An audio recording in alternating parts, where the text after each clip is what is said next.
নিরামিষ দিনে হঠাৎ যদি বাড়িতে অতিথি চলে আসে, এই সামান্য একটু জিনিস দিয়ে কিভাবে তাদের পরিবেশন করবেন? তাহলে চলুন রান্নাঘরে চলে যাচ্ছি। এখানে অর্ধেকটা বাঁধাকপি ছিল।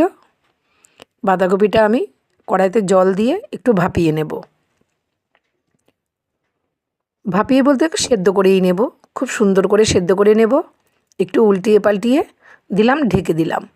এবার চলুন একটা মশলা করে নিচ্ছি। মিক্সি জারে দিয়ে দিলাম একটু টমেটো কুচি, তারপরে দিয়ে দিলাম কয়েক টুকরো আদা, পরিমাণ মতো কাঁচা লঙ্কা, আর দিয়ে দিলাম জিরে। এই সামান্য একটু জল দিয়ে আমি মিহি পেস্ট করে নেব। পেস্টটা দেখুন হয়ে গেছে, একটা বাটিতে নামিয়ে নিচ্ছি।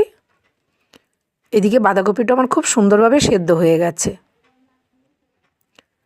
এইভাবে জলটা ঝরিয়ে একটা থালায় নামিয়ে নিতে হবে।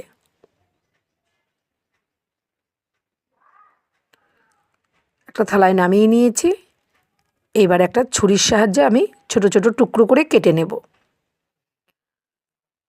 ছোট ছোট টুকরো করে কেটে নিয়েছি, আর এই শক্ত অংশটা আমি ফেলে দেব। শক্ত অংশটা ফেলে দিলাম। এবার হাত দিয়ে ভালো করে চেপে মিক্সি জারে দিয়ে দিলাম। বাঁধাকপিতে যেন একটুও জল না থাকে সেইভাবে হাত দিয়ে চেপে মিক্সি জারে নিয়ে নিতে হবে। তারপরে আমি একটা মিহি পেস্ট করে নেব। দেখুন মিহি পেস্ট করা হয়ে গেছে, থালায় নামিয়ে নিচ্ছি। তার আগেই আমি কড়াইতে একটু গরম জল বসিয়ে দিলাম। এই জলটা আমার কাজে লাগবে, তাই একটু জল বসিয়ে দিয়েছি। জলটা গরম হতে হতে আমি বাঁধাকপি পেস্টের মধ্যে কিছু উপকরণ মিশিয়ে নিচ্ছি। দিয়ে দিলাম স্বাদমতো লবণ, একটু হলুদ গুঁড়ো, যেই মশলাটা পেস্ট করে রেখেছিলাম সেখান থেকে 1 চামচ দিয়ে দিয়েছি, আর দিয়ে দিলাম 2 চামচ বেসন। বেসনটা দিয়ে বেশ ভালোভাবে আমি বাঁধাকপির পেস্টটাকে মেখে নেব। খেয়াল রাখতে হবে যেন একদম নরম তুলতুলে না থাকে, আবার একদম শক্তও যেন না হয়, ঠিক এক মাঝারি করে বেসনটা মিশিয়ে নিতে হবে। যেহেতু আমার এখানে অল্প বাঁধাকপি পেস্ট করা, তাই আমি ছোট একটা থালা নিয়েছি। সামান্য একটু সাদা তেল দিয়ে একটু গোল মেখে নিলাম। নিয়ে এবার বাঁধাকপি পেস্টটা দিয়ে দিলাম। দিয়ে আমি হাত দিয়ে এইভাবে চেপে চেপে এরকম গোল করে নিয়েছি। তারপরে যে কড়াইতে জলটা বসিয়েছিলাম তার মধ্যে একটা স্ট্যান্ড দিয়ে দিলাম। দিয়ে তার উপরে আমি থালাটা বসিয়ে একটু ঢেকে দেব। দেখুন এই ঢাকনাটা দিয়েছিলাম, কিন্তু এই ঢাকনাটা হচ্ছে না, গরম বাষ্পটা পুরো বেরিয়ে যাবে। তাই আমি এই ঢাকনাটা এখন তুলে দিচ্ছি।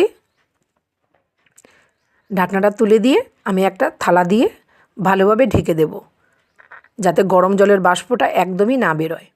20 থেকে 25 মিনিট পর ঢাকনাটা তুলে আপনাদেরকে দেখাচ্ছি।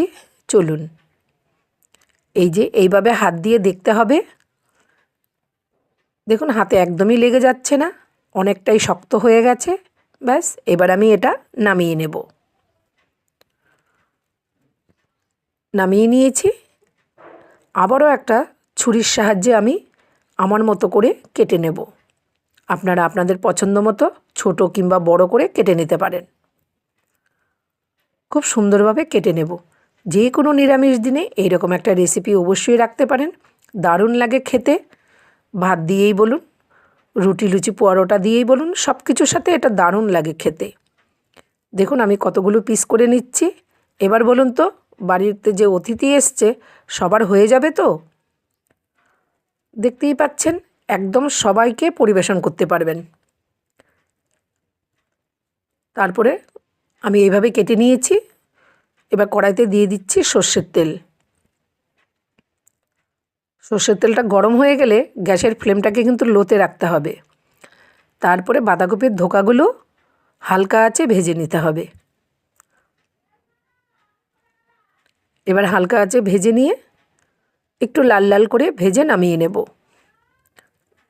দেখুন খুব সুন্দর লাল করে ভাজা হয়ে গেছে। এটা খেতে দারুণ হয়, খুব সুন্দর নরমও হয়। তারপরে নামিয়ে নিয়েছি। ওই তেলের মধ্যেই আমি দিয়ে দিচ্ছি একটা তেজপাতা, এলাচ, দারচিনি, লবঙ্গ, সামান্য একটু গোটা জিরে। ফোড়নটার সুন্দর একটা গন্ধ বেরিয়ে আসলে কুচানো টমেটো দিয়ে দেব। দিয়ে আবার একটু নেড়ে নেব। তারপরে স্বাদমতো লবণ, হলুদ আর পেস্ট করা মশলাটা দিয়ে দিলাম, দিয়ে সামান্য একটু জল দিয়ে একটু মিশিয়ে নেব। এখন মশলাটা কষাবো না, বেশ ভালোভাবে মিশিয়ে নিয়ে আমি ছোটো সাইজের দুটো আলু কেটে রেখেছিলাম ডুমু ডুমু করে, আলুটা দিয়ে দিলাম। এবার আলুর সাথে পুরো মশলাটাকে কষিয়ে নেব। তাহলে কি বলুন তো, আলুটাও খুব সুন্দর ভাজা হয়ে যাবে, মশলাটাও দারুণভাবে কষানো হয়ে যাবে। কিছুক্ষণ ঢেকে দিয়েছি, ঢাকনাটা সরিয়ে আবার দেখাচ্ছি নেড়ে। তারপরে কিছুটা কড়াইশুঁটি দিয়ে দিলাম, দিয়ে আবারও ভালোভাবে কষিয়ে নেব। খুব সুন্দরভাবে মশলাটা কষানো হয়ে গেছে। আলুটা দেখুন, আলুটা প্রায় 80%ই সেদ্ধ হয়ে গেছে। এবার পাশে গরম জল বসিয়ে রেখেছিলাম, জলটা আমি পরিমাণ মতো ঢেলে দিলাম, কারণ আলুটা একটু সেদ্ধ হবে তো, তাই পরিমাণ মতো জলটা ঢেলে দিলাম। দিয়ে যখন ঝোলটা খুব সুন্দরভাবে ফুটে আসবে, তখন বাঁধাকপির ধোকাগুলো দিয়ে দিতে হবে। বাঁধাকপির ধোকাগুলো সমস্ত ধোকা আমি ঢেলে দিলাম, দিয়ে আবারও ভালোভাবে একটু মিশিয়ে নেব। যেহেতু নিরামিষ রান্না, তাই স্বাদের ব্যালেন্সের জন্য একটু মিষ্টি গুঁড়ো দিয়ে দিলাম, দারুণ লাগে খেতে। তারপরে ওপর দিয়ে একটু কাসুরি মেথি আর 1 চামচ ঘি দিয়ে আমি নামিয়ে নেব। এবার বলুন তো, বাড়ির অতিথিদের সবার হয়ে যাবে তো? যদি ভালো লেগে থাকে সবার সাথে শেয়ার করে দিয়ে আমার পাশে থাকবেন। দেখা হচ্ছে নতুন রেসিপি নিয়ে নতুন ভিডিওতে। সবাই ভালো থাকবেন, সুস্থ থাকবেন। আজ আসি, টাটা।